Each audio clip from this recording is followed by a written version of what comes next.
Aujourd'hui, comme une évidence, nous avons le papier toilette. Saviez-vous que le papier hygiénique fut inventé seulement au XIXe siècle, mais généralisé dans la plupart des foyers en Europe vers les années 1970? Alors, comment faisait-on avant?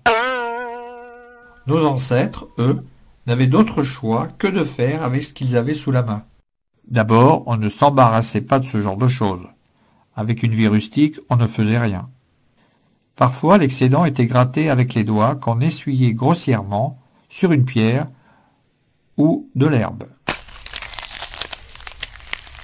L'hygiène de cette région du corps n'est pas une priorité. On avait le choix entre la pierre brute ou polie. Aristophane, qui fut un poète comique grec du 5e siècle avant Jésus-Christ, nous a laissé un témoignage dans l'une de ses satires sociales. Il précise même le nombre de cailloux à utiliser. 3 pierres peuvent suffire si elles sont raboteuses. Polies, il en faudra 4. Et pourtant, en ce temps-là, on pouvait faire bien pire. Ainsi, il n'était pas rare de croiser ses congénères avec une partie de ses vêtements crottés. Oui, vous avez bien entendu, les Grecs avaient tendance à utiliser leurs vêtements pour se nettoyer les fesses. Si la pierre demeure une valeur sûre, chez eux, d'autres ustensiles font leur apparition. Ainsi, à Rome, on utilise des fragments de céramique, des pesseuils. On en a retrouvé durant des fouilles archéologiques de latrines. Puis rapidement fut inventé le tersorium, sorte de bâton auquel est rattachée une éponge. Pas mal comme idée, n'est-ce pas? Cela servait à nettoyer les latrines, mais bien souvent, ce dernier est partagé dans les latrines publiques, ce qui, tout de suite, donne moins envie. Pour la société médiévale, la feuille de marronnier fut le best-seller. Offrant le bon compromis entre souplesse et densité, sa surface légèrement texturée en faisait un outil de choix. Soyons clairs, vu l'endroit pour servir de toilette, il n'y avait pas de corbeille remplie de feuilles de marronnier. Il n'y a donc aucun ustensile. Mais souvent, il pouvait se trouver une baguette de bois, tout simplement. À propos de la baguette de bois, les Chinois avaient chacun sa baguette de bois, qui pouvait se transmettre de père en fils. Waouh, le super cadeau! Pensez-y dans votre testament. Pour revenir au Moyen-Âge, la mauvaise habitude de la chemise comme solution de décrottage perdure. En effet, cette habitude est due à la tenue vestimentaire du Moyen-Âge. Presque tout le monde portait des braies. Le brai est le premier vêtement que l'on enfile et le dernier à ôter. On voit très bien que les braies avaient assez de toile pour s'essuyer occasionnellement. De la hanche au pied, ce sont des hautes chausses qui enferment les braies. Avoir une tenue débraillée prend dès lors tout son sens, et maintenant on sait pourquoi. Même touristiquement, on évite le sujet, mais Louis XIV était un roi sale. À sa décharge, il n'était pas le seul. En fait, sous ses apparences majestueuses, le château de Versailles était le lieu le plus insalubre du royaume. Quand on songe que les courtisans allaient régulièrement se soulager sous les escaliers ou derrière les rideaux du palais, bien pratique pour s'essuyer. Encore une fois, la pudeur n'était pas de mise, mais la présence de tissu commence à apparaître comme hygiène intime. Par la suite, au début du XVIe siècle, la bourgeoisie et l'aristocratie employèrent de plus en plus de tissus. Satin et velours pour les mieux pourvus, du lin pour les plus modestes. C'est à compter de cet instant que les progrès en matière d'hygiène vont être fulgurants. Ça vous est peut-être déjà arrivé de dire d'un journal qu'il n'est qu'un torchon. Eh bien, au XIXe siècle, ces mots prennent tout leur sens. Effectivement, le journal va servir d'essuie-fesses à la population. Mais en réalité, il reste du chemin à parcourir au niveau des mœurs en matière d'hygiène.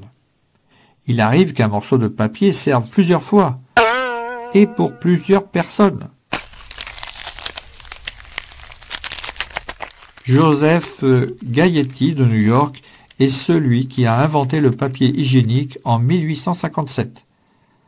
Ce ne fut pas une grande réussite commerciale, non seulement à cause de son prix élevé, mais aussi le fait qu'on continuait à utiliser des catalogues et des vieux journaux. Ce sont les frères Irwin et Clarence Scott de l'entreprise Scott Paper Company à Philadelphie qui eurent l'idée de placer des feuilles séparables autour d'un rouleau. Ils commercialisèrent leur premier rouleau de papier toilette en 1890. En juin 1891, Seth Wheeler dépose un brevet pour l'invention de papier toilette en rouleau. 3 mois plus tard, il améliore le système en imaginant des lignes de perforation pour détacher plus facilement les feuillets. Son utilisation ne s'est généralisée que dans les années 1960.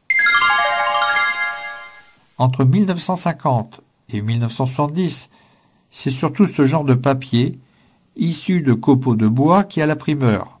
Le gros du marché est alors occupé par le papier dit bulle corde lisse, de couleur beige.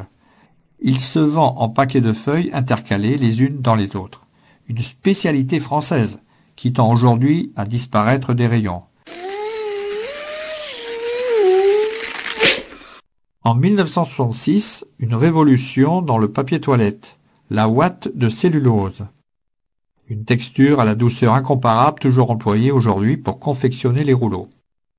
La cellulose est un constituant principal de la paroi des cellules végétales, y compris du bois. C'est un produit non toxique et non irritant pour la santé. Puis dans les années 1990, les Français se laissent séduire par les vertus du papier double épaisseur, qui garantit, d'après Lotus, plus de sûreté à l'usage. Et il faut comprendre, le doigt ne passe pas à travers le papier. Aujourd'hui, on surfe sur la vague verte. Mais la confection de rouleaux à partir de fibres vierges provenant de forêts boréales du Canada ou de Scandinavie n'a plus la cote auprès de la clientèle de plus en plus éco-responsable. Les nombreuses campagnes de Greenpeace et du WWF sur la surexploitation forestière ont favorisé l'irrésistible percée du papier recyclé, moins cher à produire, mais qui n'attire pas encore le grand public, trop attaché à son confort intime.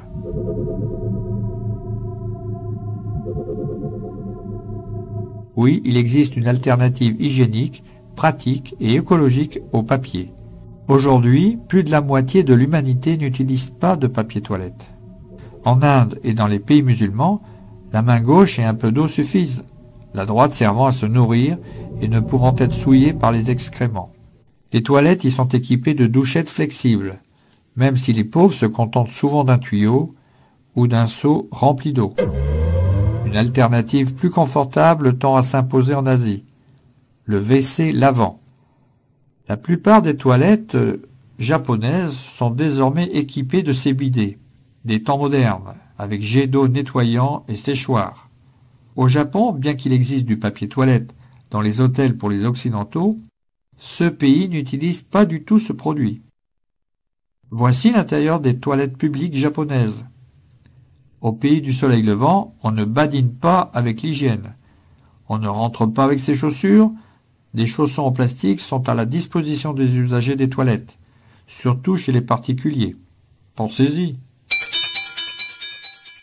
Le jet d'eau est souvent plus efficace qu'un simple frottement de papier. Le papier est entré dans les mœurs, mais il n'a aucun avantage.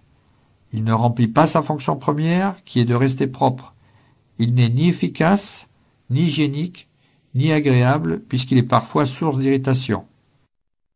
Avec le jet d'eau nettoyant, je suis propre et je me sens propre. Me voici arrivé à la fin du rouleau. De mon petit documentaire, bien sûr.